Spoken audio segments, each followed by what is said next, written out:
নমস্কার বন্ধুরা, অনুস কিচেনে সবাইকে স্বাগত জানাই। আজ আপনাদের সাথে শেয়ার করব সজনে ডাঁটার লোভনীয় রেসিপি।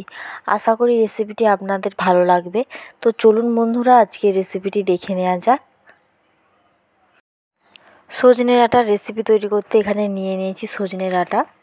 তো দেখুন বন্ধুরা, আমি সজনে ডাঁটাটাকে কেমন করে কেটে নিয়েছি। একইভাবে আলুগুলোকেও কেটে নিয়েছি, বেগুনগুলোকেও কেটে নিয়েছি।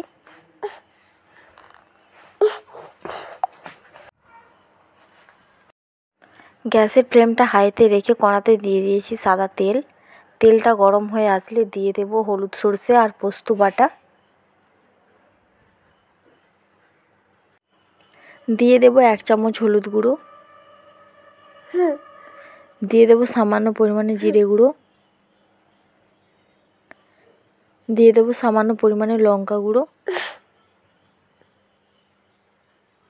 পরিমাণ মতো জল দিয়ে জলটাকে ফুটিয়ে নেব। মশলাগুলো জলের সাথে হলে ভালো করে মিশে যায়, তার জন্যে জলটাকে ভালো করে নেড়ে চেড়ে নিলাম।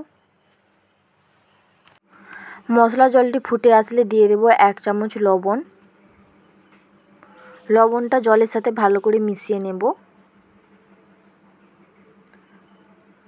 দিয়ে দেব কেটে রাখা সজনে ডাঁটা, আলু আর বেগুনগুলো।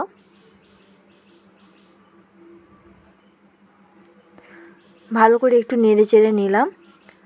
সবজিগুলো যাতে সেদ্ধ হয়ে যায় 5 মিনিটের জন্য ঢেকে দেব ঢাকনা দিয়ে।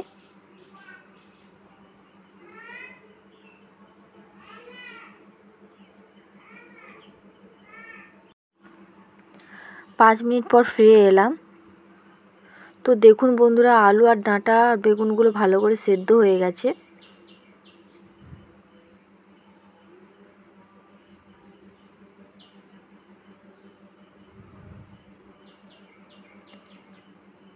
সবজিগুলোকে এবার নামিয়ে রেখে দেব।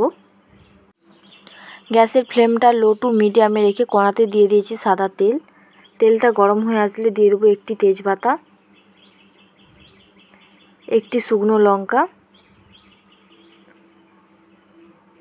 সামান্য পরিমাণে 5 ফোড়ন। উপকরণগুলোকে ভেজে নেব। উপকরণগুলো ভাজা হয়ে আসলে দিয়ে দেব কেটে রাখা টমেটো কুচিগুলো। দিয়ে দেব সামান্য পরিমাণে লবণ, এতে টমেটোগুলো ভাজা হয়ে যাবে আর গলেও আসবে। টমেটোগুলোকে ভালো করে ভেজে নেব। টমেটোগুলো ভালো করে ভাজা হয়ে গেছে আর গলেও গেছে।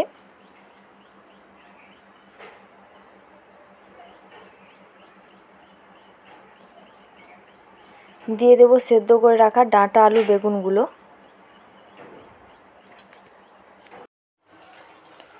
উপকরণগুলো ডাঁটার ঝোলের সাথে ভালো করে মিশিয়ে নেব।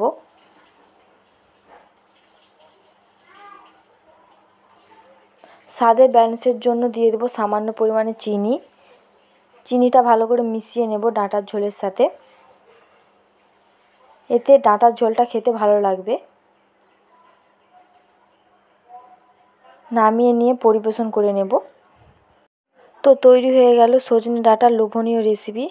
আশা করি রেসিপিটি আপনাদের ভালো লেগেছে। তাহলে একটি লাইক, শেয়ার, কমেন্ট করে দেবেন। তার সঙ্গে সাবস্ক্রাইব করার অনুরোধ রইল। আজকের ভিডিও এই পর্যন্ত। দেখা হবে নতুন কোনো রেসিপির ভিডিও নিয়ে। ভালো থাকবেন, সুস্থ থাকবেন। ধন্যবাদ।